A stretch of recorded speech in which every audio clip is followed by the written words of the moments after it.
My dear friends, I'm Professor Wayam Khan, and this is the part 8 of our unit number 1 Properties, Structure of Materials, and Strengthening Mechanism of our subject Materials and Metallurgy.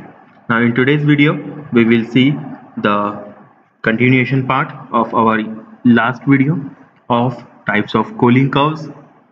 We have studied the types of cooling curve for pure metals and for solid solution alloy, and in today's video we will study the cooling curve for eutectic alloy and off eutectic alloy. Okay, now before proceeding to that, I'll request you to do subscribe my channel, like this video and share this video. Let us begin. Now, cooling curve for binary eutectic alloy. Today we have to study the cooling curve, okay, for a binary eutectic alloy. Now, before proceeding to that, I'll explain to you what is the meaning of eutectic alloy or what is meaning of binary eutectic alloy. Now, binary eutectic alloy is a homogeneous mixture of two solids. ये homogeneous mixture है दो solids का which forms at a constant temperature, जो एक constant temperature पे form होता है whenever you are cooling a molten metal, okay, and it melts during heating at a constant temperature. तो इसको हम ज़्यादा बेहतर तरीके से समझ सकते हैं with the help of this diagram. इस diagram, इस reaction की मदद से हम क्या कर सकते हैं, इस बाइनरी यूटेक्टिक अलॉय को स्टडी कर सकते हैं. देखिए, बाइनरी बोलने के बाद में आता है दो. ओके, सो बाइनरी का मतलब क्या है, इसमें दो एलिमेंट्स रहेंगे, इसके दो पार्ट्स रहेंगे या दो कंपोजिशन रहेगी. ओके, अब यूटेक्टिक रहेगा जो है, तो यूटेक्टिक, सो यूटेक्टिक क्या रहता है, it's a homogeneous mixture of two solids. ये सॉलिड 1 और ये सॉलिड 2 का आपको क्या दिख रहा है, यहाँ पर होमोजीनियस मिक्सचर दिख रहा है. And this homogeneous mixture of solid 1 and solid 2 is formed when a metal और when an alloy of two constituents is cooled at a constant temperature. देखो, हम अलॉय बनाते वक्त क्या करते हैं, मेटल को मेल्ट करते हैं. ओके, इस मोल्टन मेटल में हम उसके अलॉइंग एलिमेंट्स डालते हैं, मतलब जो भी हमको ऐड करना है.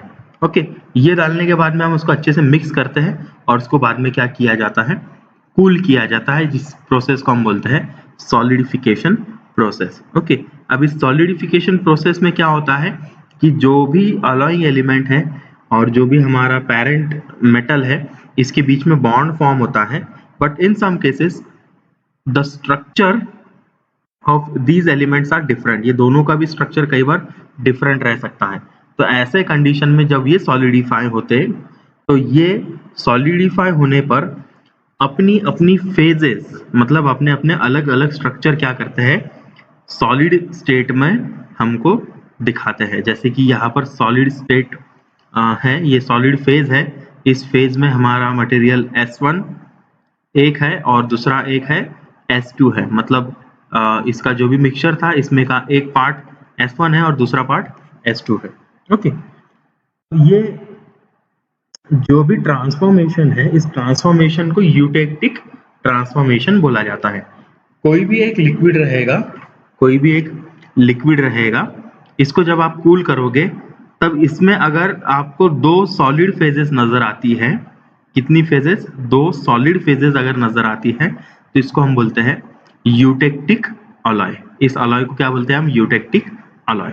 ओके, अब ये जो ट्रांसफॉर्मेशन है, इसके लिए एक तो टेम्परेचर रिस्पॉन्सिबल है, दूसरा इसका कंपोजिशन रिस्पॉन्सिबल है. मतलब इसमें जो परसेंटेज में आप अलॉइंग करोगे, उस हिसाब से क्या होगा, इसका जो सॉलिड अलॉय है वो फॉर्म होगा. Okay, now again one more time, binary eutectic is a homogeneous mixture of two solids which forms at a constant temperature during cooling and it melts during heating at a constant temperature. Okay, एक liquid से दो solid मिल रहे हैं, simple language में अगर बोले, एक liquid से कूलिंग पर दो सॉलिड अगर मिल रहे हैं तो इसको बोलते हैं यूटेक्टिक ट्रांसफॉर्मेशन, और उस अलॉय को बोलते हैं यूटेक्टिक अलॉय। ओके, चलो ठीक है, आगे जाते हैं। Let's discuss about the cooling curve for this eutectic alloy. Okay, now the cooling curve is plotted on time versus temperature diagram. इस y axis पर temperature है, इस axis पर हमारा time है, and this kind of cooling curve is formed for a binary eutectic alloy. एक binary eutectic alloy के लिए ऐसा कुछ cooling curve मिलता है। यहाँ से cooling start हो रही है, ये material cool हो रहा है, then at this constant temperature the material is being freezed, मतलब इसमें freezing हो रही है और यहाँ से वापस वो नीचे और cool हो रहा है, और this process is totally, in this process the alloy is in solid phase. Okay, so let us discuss these points. So this is point A and B, this is point C, this is point D. Now during this AB point, the molten metal, this is the range where material or the metal or the alloy is in liquid phase. कौन सी phase में है? Liquid phase में है, A से B के बीच में। Okay, A से B के बीच में हमारे पास में जो भी मेटल है वो कैसा है? लिक्विड फेज में है। Now this liquid is a mixture of two alloys, या दो मेटल का ये क्या है? मिक्सचर है। It is not like pure metal ना। ओके, रिमेंबर वन थिंग, हमने जो पहले कूलिंग कर्व्स देखे हैं उसमें पहला जो देखे उसके अंदर हमने A से B के बीच में लिक्विड ही रखा था, बट मेटल जो था प्योर मेटल उसके लिए कर्व सिमिलर था। ओके, देन हमने सॉलिड सॉल्यूशन वाला लिया, उसमें कर्व थोड़ा सा इंक्लाइंड था, ये B2C पार्ट जो है वो इंक्लाइंड था, बट यहाँ पर कर्व जो है बाइनरी यूटेक्टिक का ये प्योर मेटल के जैसा ही नजर आ रहा है, but the phases are different. Okay, now for binary eutectic alloy, this liquid is made up of two elements. Okay, now these two elements are having different structure. इनके दोनों के स्ट्रक्चर कैसे हैं? अलग है। से इसके अंदर हमने x और y ऐसे दो एलिमेंट मिक्स किए हैं, सो x और y इन दोनों का भी स्ट्रक्चर कैसा है? अलग है। एक आधा BCC रहेगा, एक आधा FCC रहेगा। Okay, now for solid solution alloy, इसके पहले वाला जो वीडियो हमने देखे इसमें सॉलिड सोल्यूशन अलॉय था, उस लिक्विड में भी कैसा था? दो एलिमेंट्स थे, पर इन दोनों भी एलिमेंट्स का स्ट्रक्चर सेम था। ओके, स्ट्रक्चर सेम होने की वजह से जो उसमें फेजेस आ रही थी या जो उसका क्रिस्टलाइन फॉर्म था वो भी कैसा था? सेम था। बट इसका जो क्रिस्टलाइन फॉर्म है या जो क्रिस्टल स्ट्रक्चर है वो हमको अलग अलग नजर आएगा। इसमें फेजेस, ये सॉलिड एक ही रहेगा बट इसमें फेजेस हमको दो नजर आएंगी। कैसी नजर आएंगी? So from A to B the mixture of binary eutectic alloy is in liquid phase. Now from B point the freezing process starts and it get completed at point C। वो point C पर complete होती है। Whenever the freezing process starts the phase of solid starts to appear in the molten metal. जो भी metal रहेगा इसके अंदर, जो भी अलॉय रहेगा इसके अंदर सॉलिड की फेज आना शुरू होती है। ओके, सो कुछ अमाउंट यहाँ से फ्रीजिंग शुरू हुआ है तो पूरा के पूरा मेटल एक साथ फ्रीज होगा क्या? नहीं, कुछ अमाउंट फ्रीज होगा। तो इस कुछ अमाउंट वाले सॉलिड में एक फेज रहेगी सॉलिड 1 और दूसरी फेज रहेगी solid 2। Now this solid 1 is the phase और is a solid form of your element x, and this S2 say it is a solid form or solid phase of your element Y. So X का S1 दिखेगा और Y का S2 दिखेगा, और साथ ही साथ में दोनों का जो लिक्विड फॉर्म है वो भी वहां पर प्रेजेंट रहेगा। And this liquid form will last up to the point C, मतलब C पॉइंट तक वो लिक्विड फॉर्म हमको नजर आएगा। Beyond this C point there won't be any liquid form, there will be only a mixture of solid 1 and solid 2 both combined together। दोनों भी एक दूसरे से बॉन्डेड रहेंगे। कैसे रहेंगे? बॉन्डेड। वो अलग अलग नजर आ रहे हैं, there is difference in phase but they are bonded together. Okay, जैसे कि हमारा जो एक आधा प्लाईवुड का अगर आप एग्जांपल लेंगे तो प्लाईवुड में दो शीट्स एक दूसरे को बॉन्डेड रहती है, बट दोनों भी शीट्स की डायरेक्शन कैसी रहती है? अलग अलग रहती है। ओके, सो ये जो डायरेक्शंस है, these are say your phases solid 1 and solid 2, and जो बॉन्ड बनाया है that is your complete mixture of S1 and S2. Okay, now from point C to D the material is totally in solid form but this mixture is of S1 and S2. ये दोनों भी solid का mixture रहेगा. This will be the solid phase of your binary eutectic alloy. Okay, now let us apply the Gibbs phase rule to this diagram. इस diagram को हम Gibbs phase rule लगाते हैं. हमने गिब्स फेज रूल देखा था. क्या है Gibbs phase rule? It is P plus F is equals to C plus 1. So let us apply Gibbs phase rule to this region AB. AB region को apply करते हैं. क्या है Gibbs phase rule? P plus F is equals to C plus 1. Okay, then इस particular region में कितनी phases है? There is only one phase that is liquid. कितने कंपोनेंट्स है? दो कंपोनेंट्स है. कैसे क्या? Because this is binary eutectic alloy, मतलब दो एलिमेंट्स का बनाया हुआ अलॉय है. इसके लिए कंपोनेंट्स कितने हैं? दो है. So therefore your F will be equals to 2. जो डिग्री ऑफ फ्रीडम है यहाँ पर कितना मिल रहा है हमको? 2 मिल रहा है. 2 का मतलब क्या है कि इसका टेम्परेचर भी आप चेंज कर सकते हैं, कंपोजिशन भी चेंज कर सकते हैं without changing the phase in the region AB. AB के रेंज में कहीं पर भी टेम्परेचर चेंज करो, कहीं पर भी कंपोजिशन चेंज करो, आपका फेज जो रहेगा वो लिक्विड ही रहेगा. It won't change in between A to B. So this kind of system is called as bivariant system. Okay, now let us go for region BC. BC region में apply करते हैं flip. Okay, now in region BC there are 3 different phases. Now this solid, there is a solid state. Okay, solid state है, but solid state में भी दो phase हैं, S1 phase है और S2 फेज है. मतलब X का जो था वो S1 हो गया और Y जो था उसका S2 हो गया. ओके, और जो लिक्विड मिक्सचर है वो तो अभी भी हमारे सॉलिड के साथ में मिला हुआ है. Okay, the total liquid is not solidified because this is in the region BC. Now this horizontal line means the temperature is constant. यहाँ पर टेम्परेचर कैसा है? कांस्टेंट है. Okay, now this is one phase, this is another phase, this is another phase. So phases कितनी हो गई यहाँ पर? 3. कंपोनेंट एज यूजुअल दो ही कंपोनेंट है. सो हमारा F जो आता है it comes to be 0. That means this system is invariant. B to C में जो सिस्टम है वो कैसी है? इनवेरिएंट है, चेंजेस नहीं कर सकते. टेम्परेचर कम करोगे तो सॉलिड बन जाएगा पूरा, टेम्परेचर बढ़ाओगे तो सभी लिक्विड बन जाएगा. ओके, तो इसलिए this is invariant. Now from C to D number of phases 2 है, number of phases 2 है, components 2 है. so your F is equals to 1. that means it is an univariant system. okay, you can change temperature without affecting your phase. okay, without affecting your phase. so this is cooling curve for binary eutectic alloy. now let us go for cooling curve for end of eutectic alloy. देखो हमने eutectic alloy सीखा. Eutectic alloy क्या है? एक liquid है, उससे दो solid मिलते हैं. ठीक है, अब ये लिक्विड से जो दो अलग अलग सॉलिड मिलते हैं, this particular process, this particular transformation happens for a specific composition. एक स्पेसिफिक परसेंटेज ऑफ मटेरियल के लिए ये प्रोसेस होती है. अगर इस परसेंटेज को कम या ज्यादा किया जाए तो इसमें चेंजेस आ सकते हैं. अब चेंजेस कैसे आ सकते हैं?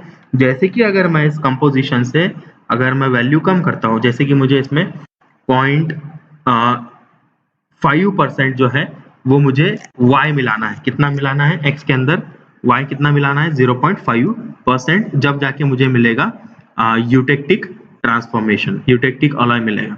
If it happens that I add 0.3, मतलब 0.5 से मैंने कम ऐड किया, तब भी यूटेक्टिक अलॉय बनेगा. But that specific alloy will be called as hypoeutectic alloy. मतलब it will be off from the original composition. Original composition से वो कैसा रहेगा? ऑफ रहेगा. Again it may happen that I add 0.7% of Y, मतलब ज्यादा मैं add कर देता हूँ. तो ऐसे समय पर जो यूटेक्टिक अलॉय बनेगा उसको बोलेंगे हाइपर यूटेक्टिक अलॉय। एक रहेगा हाइपो अगर कम रखे तो, एक रहेगा हाइपर अगर ज्यादा परसेंटेज रखे तो। So this kind of cooling curve is called as off, this kind of alloy is called as off eutectic alloy। उसके ओरिजिनल कंपोजिशन से कम या ज्यादा उसका क्या रहता है, कंपोजिशन रहता है। Okay, now let us draw the cooling curve for an off eutectic alloy. Off eutectic alloy के लिए जो कूलिंग कर्व है वो कुछ इस तरीके से है। देखो फिर से ए से बी के रीजन में दिस इज अ लिक्विड, ये कितने एलिमेंट्स का लिक्विड है, it is of 2 elements because this is again a binary system, 2 का है। सो एक्स एंड वाई मिलाकर ये लिक्विड बन रहा है।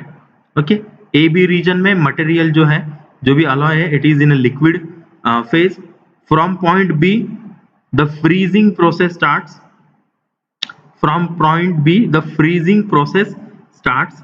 ओके, अब जो भी हमारा परसेंटेज रहेगा, जैसे कि यहाँ पर अगर कम रहता है तो जो कम वाला फेज है वो यहाँ पर लेट नजर आएगा, से y is less in amount, और जो भी है, जो भी एलिमेंट है, it is in lesser amount, so that phase और whichever element which is having the freezing point less than the another element, मतलब जिसका फ्रीजिंग पॉइंट दूसरे एलिमेंट से अगर जल्दी आता है, जैसे कि एक आधा फ्रीज होता होगा 100 डिग्री पर और दूसरा फ्रीज होता है 90 डिग्री पर।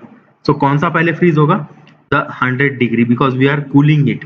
सो जो जल्दी फ्रीज होगा that phase of element will start to appear. जैसे यहाँ पर S1 जल्दी फ्रीज हो रहा है, क्यों जल्दी फ्रीज हो रहा है, because it is of the composition, composition से कम या ज्यादा है। So whichever element is of, that element will get freezed first, वो पहले फ्रीज होगा जिसका फ्रीजिंग पहला रहेगा, and will get one phase appearing from point B. Okay, B point से फ्रीजिंग स्टार्ट होगी, लिक्विड में से कुछ अमाउंट जो मेटल है, अलॉय है, वो फ्रीज होगा। इसके अंदर हमको S1 फेज या S2 फेज नजर आना शुरू हो जाएगा depending on the composition and your freezing point. जिसका भी फ्रीजिंग पॉइंट जल्दी है, जैसे S1 का अगर जल्दी है और S1 ज्यादा अमाउंट में है, सो ये हमको दिखना शुरू हो जाएगा S1। ओके, अगर S2 का परसेंटेज ज्यादा है और S2 का फ्रीजिंग पॉइंट जल्दी है, so will get to see S2 phase from point B। Okay, this process continues till point C। ये प्रोसेस कंटिन्यूस चलता है पॉइंट C तक। इसके बाद जो भी मेटल रहेगा it will be in a liquid plus solid phase, and here you will see both the elements get frozen। दोनों भी एलिमेंट्स जो है वो फ्रीज हो गए हैं, दोनों भी एलिमेंट्स का फेजेस नजर आना शुरू हो रहा है। This is liquid, then the element 1 is converted to S1, element 2 is converted to S2।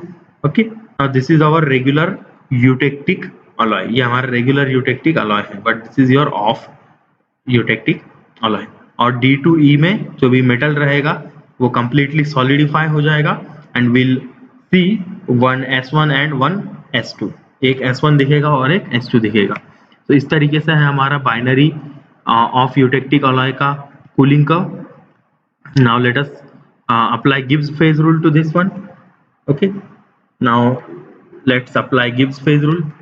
okay, now by applying Gibbs phase rule to region AB, the number of phases 1, so P is equals to 1, composition 2 है, so your system is bivariant, degree of freedom 2 है, so your system is bivariant।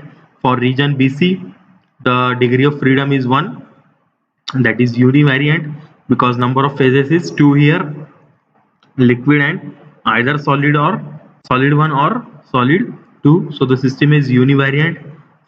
for CD region the degree of freedom is 0 because the system is invariant, you cannot change temperature and composition or composition without changing the phase। okay, now here D2E, again the system is univariant because the number of phases is 2। so this is all about your binary of eutectic alloy.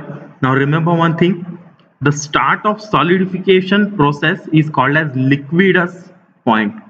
जहां से solidification process start होती है, यह material cool हो रहा है, यहाँ से फ्रीजिंग स्टार्ट हो रहा है, तो start of freezing is called as liquidus point, उसको बोलते हैं liquidus. So point B here is liquidus because above this point the alloy, the metal is in liquid state.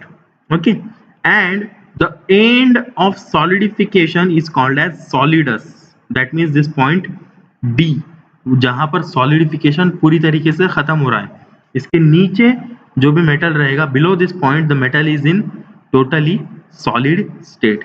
That's why this is called as solidus, and above this point the metal is in liquid, so this is called as liquidus point. Okay, this was all about the cooling curves of the eutectic alloy and of eutectic alloy. Okay, now this was all about today's lecture. So thanks for watching it. Please stay safe, stay at home, and keep learning. Thank you.